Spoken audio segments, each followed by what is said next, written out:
Hargrave, marketing for Hippies.com with a little puttering session case study. Just got off the phone with a woman who called me up just so beside herself. She was struggling with her niche, had been for a long time, knows that niche is important, knows she needs to do it, and has done all the exercises, mine, other colleagues of mine, and she it's just 30 pages of notes with no direction, no through line, no thread throughout it.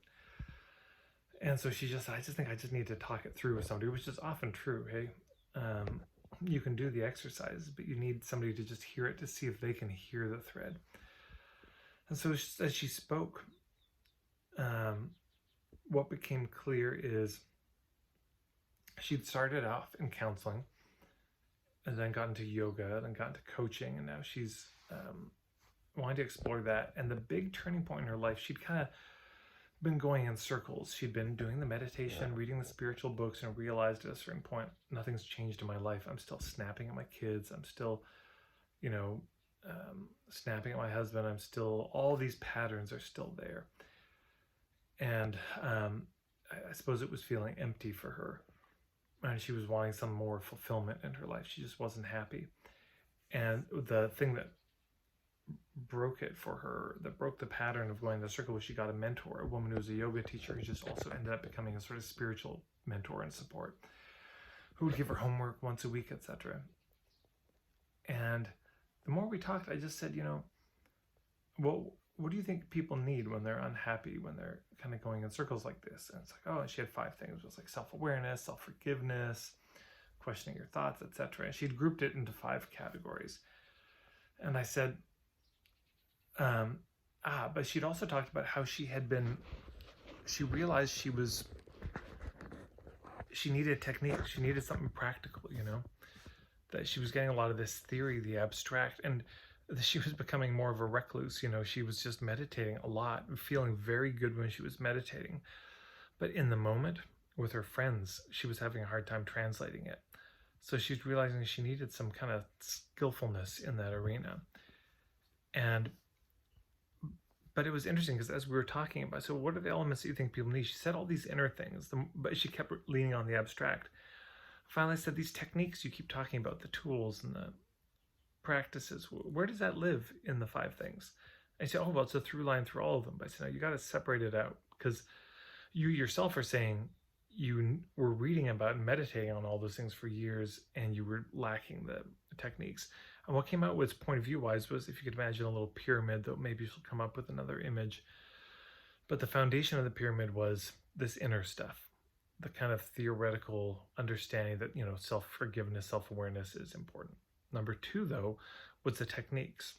And I said, now, if somebody had the inner awareness and then the techniques, is there anything else that was missing? And I thought maybe she was done. She said, no, they need to implement it. And I said, well, what do you think people need to implement this stuff? And I was grasping at the word, which it wasn't coming to me right away, but later on I said, it's that 3rd category is support. People need support with the translating and the implementing. And she said, well, I don't know, because I didn't have any support. I just had this mentor. And I was like, are you kidding me? So it's like, okay, so having a mentor is important. Anything else? Maybe having a community. I said, do you think a community might be helpful? Oh, yeah. And she said also people having like rituals that they do, like a morning ritual, an evening ritual, or a weekly or monthly ritual. Those can be helpful. Having homework, because she was getting homework from her mentor. And so you can see this map was starting to form. So at the bottom of the pyramid, you had a circle, people going in a circle with those 5 things or around those 5 things, but they never get out of it. And then you learn the practical things. And this kind of breaks the membrane, if you will. And then there's the acting. And I said, in some ways, this is almost like there's a journey from a circle to an arrow where they actually have some direction, which her words was some sense of direction in their life. And like the feathers on that arrow are those 5 things that have you go around in a circle. If you drop a feather, it just falls. And then maybe the shaft could be the tools and techniques, but the implementing it, the support and implementing it is like the arrowhead that allows it to pierce daily life, so that in the moment you're actually living these things that you espouse and read about, instead of just reading about it and feeling good about it and becoming more and more isolated. And I said, yeah, I could imagine you creating a year-long program where you bring these, it was mostly women, I think, together, and but you do intro presentations first. You do all these intros and you say, look, are you going in a circle in your life? Well, here's the 2 things you're missing. So this is the point of view work, where you say you're going in circles because you know these 5 things are important at some level, and maybe you're missing some of those. But even with that, you're realizing you need some ideas to translate it. And then you need some techniques. And she was saying, oh yeah, also examples are very helpful. Stories, case studies, and like ways, specific examples of how these tools can be implemented in real life. And I said, because if you're presenting to people and you say, look, yeah, here's why that you're stagnating, going in a circle, is you're missing those 2 elements. And even if you have the techniques, you probably don't have the support you need to implement them. And then here's, if you're looking for support, here's my program. And I said, yeah, that program, you could, get together once a week. And part of the niche too, so you can hear it, part of the niche, the who, is these women who are going in circles in their spiritual growth. But there was a further refinement around that. That's the issue, but the psychographics, the sort of other inner parts of them. I said, well, what books are they into? I said, oh, Joe Dispenza and The Power of Now guy, Eckhart Tolle, and so there was a list of books and things they might be into. So they might get to her page, and the homepage would say something like, hey, you feel like you're spinning your tires? That's another good metaphor.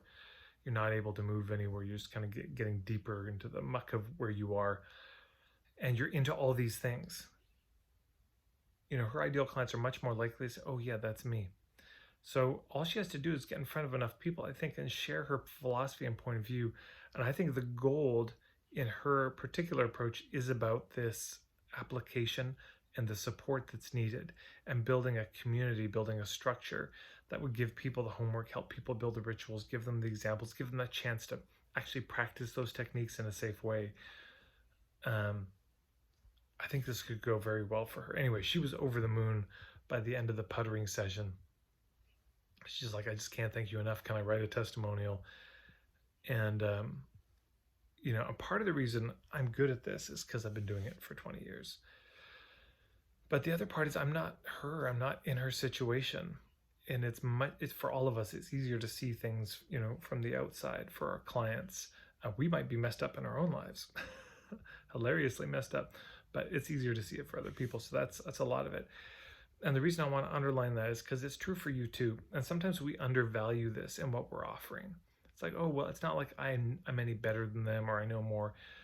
That may be true. And it's always good to do your own work, of course. But don't underestimate and undervalue the power of just being somebody on the outside who can give them a perspective that they are incapable of having. They can't see themselves from the outside. None of us can.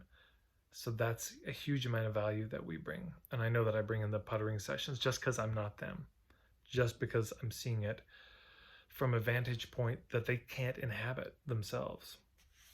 So anyways, there's the case study. I'd love to hear your thoughts. You can put them below. Any questions you have about this case study, any thoughts you have that might be useful for this person based on what you heard. That's it. If you like these videos, please subscribe. Hit if you want to get more of them anyways, I guess. There's a little red subscribe button, then there's a bell icon. And I'm also doing little niche reviews currently as of the time of this recording on my Instagram.